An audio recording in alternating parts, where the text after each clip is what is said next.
Bhagavad Gita yra šventas hinduistų raštas. Tai yra epo dalis Mahabharata. Įsivaizduokite didžiulį mūšio lauką pilną karių, pasiruošusių karui.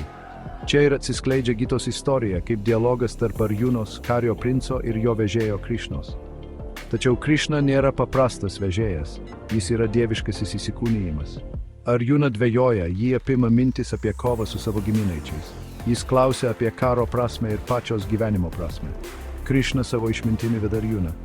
Jis paaiškina realybės prigimtį, egzistencijos tikslą ir išsivadavimo kelius. Mūšio laukas Gitoje nėra vien tik fizinis. Jis simbolizuoja kovą kiekvieno mūsų viduje. Mes visi susidūrėme su dilemomis, abejonėmis ir sunkiais pasirinkimais. Gitos mokymai siūlo patarimus, kaip įveikti gyvenimo iššūkius. Krišna pabrėžia dharmos, mūsų pareigos svarbą. Jis aiškina, kad mūsų dharmos vykdymas yra labai svarbus individualiai ir visuomeniniai darniai. Tačiau jis taip pat pabrėžia, kad veiksmai turėtų būti atliekami be prisirišimo prie rezultatų. Tai yra karma jogos koncepcija. Gita nepalaiko vieno išsivadavimo kelio. Ji pristato skirtingas jogos rūšis arba kelius, tinkamus skirtingiems temperamentams. Karma joga pabrėžia nesavanaudišką veiklą. Bhakti joga yra atsidavimo kelias, pasidavimas aukštesnei jėgai. Nana joga, žinių kelias, pabrėžia savęs pažinimą per tyrimą ir apmąstymus. Šiais keliais Gita veda mus į savęs pažinimą. Ji moko mus atsiriboti nuo savo ego ir atpažinti savo tikrąją prigimtį. Ši savęs atradimo kelionė veda mus arčiau dieviškumo mumyse.